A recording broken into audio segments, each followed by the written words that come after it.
Hi everybody, welcome back. So in this video, we are going to discuss question number 7 and question number 8 from N Avasthi chapters solutions and colligative properties. आइए जल्दी से फटाफट देखते हैं question number 7. An ideal solution is formed by mixing two volatile liquids A and B. Ideal solution means it will follow Raoult's law. Okay beta? XA and XB are the mole fractions in the solution. So standard notation है. Ya and Yb are the mole fractions in the vapor. This is also a standard notation. And the question is asking me a plot of 1 by Ya along the y-axis and 1 by Xa along the x-axis. So 1 upon Ya versus 1 upon Xa का graph plot हो रहा है, वो straight line है. That is a straight line. What is the slope of the straight line? This is the question. Okay. So कैसे सोचे यहाँ पे हमें slope निकालना है? तो obviously हमें कोई relation सोचना पड़ेगा between 1 upon Ya and 1 upon Xa. Okay बच्चों? तो एक बार तो थॉट मन में ये आ रहा है कि Ya का फॉर्मूला लिख के देखते हैं. ठीक है, तो let's write it. So I will write 1 upon Ya, sorry Ya not 1 upon Ya का जो बेसिक फॉर्मूला है, तो Ya is equals to Xa into P not A upon the P total. ठीक है, ये तो रिलेशन हमें मालूम है. अच्छा, अब इसके बाद यहाँ पे एक थॉट मन में ये आ रहा है कि इसे हम लोग पुट करते हैं Xa into P not A upon P total के प्लेस पर मैंने पुट किया Xa into P not A plus 1 minus Xa, XB की जगह पर 1 minus Xa into P not B, ये मैंने पुट कर दिया. तो ये रिलेशन मेरे पास आ रहा है. नाउ मुझे चाहिए 1 अपॉन Ya. यहाँ तो Ya है, तो 1 अपॉन Ya चाहिए, तो मैंने क्या किया, इसे रेसिप्रोकल किया, इस इक्वेशन का रेसिप्रोकल ले लिया. तो once I took the reciprocal, I will get 1 upon Ya is equals to Xa into P naught A plus 1 minus Xa into P naught B upon मेरे पास आ गया Xa into P naught A. ऐसा कुछ आ रहा है, देखो भाई. ठीक है, चलो अब इसको थोड़ा सा और सॉल्व करो. ओके, तो ये आया 1 upon Ya is equals to, इसको डिवाइड कर दो, तो ये आपके पास 1 बन गया सीधे सीधे. और यहाँ पे आपके पास क्या आ रहा है भाई, यहाँ पे आपके पास आ रहा है P not be minus Xa into P not be.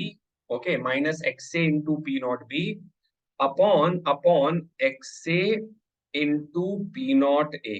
ठीक है, ऐसा मेरे पास आया. राइट, हाँ ठीक है, P not be minus Xa into P not be upon Xa into P not A. तो अब इसको फिर से मैंने डिवाइड किया बेटा.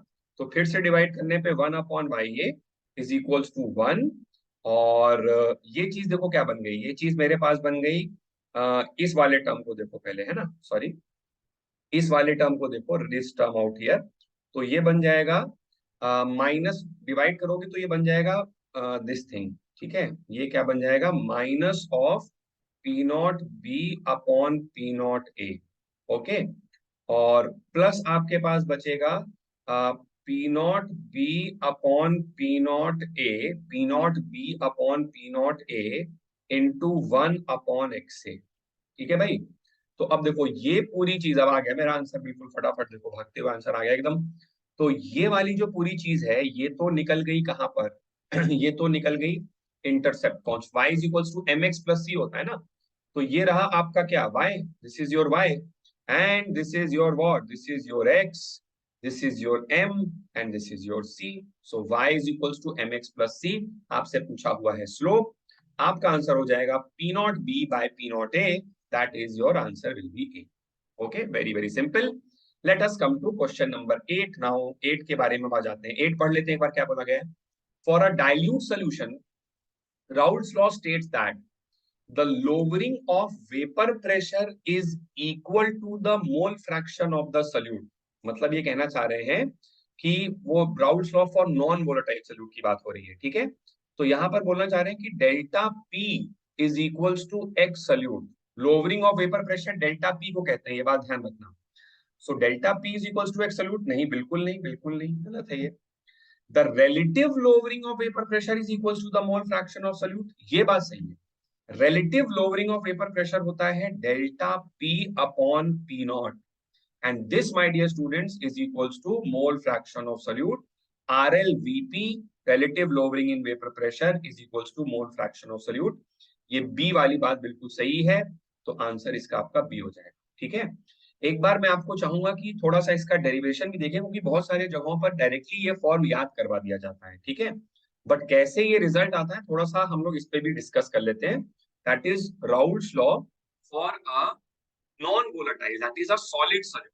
Raoult's law for a non volatile solid solute. ठीक है, इसको हम लोग basically Raoult's law for a volatile solute से डिराइव कर सकते हैं।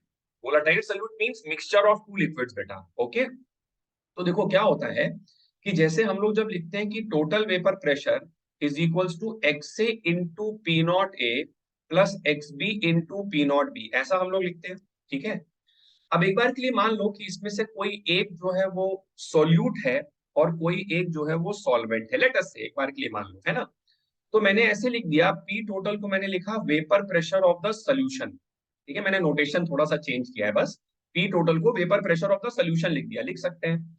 एंड लेट अस से ए सोल्यूट है, तो मैंने इसे लिखा x solute into P not of solute.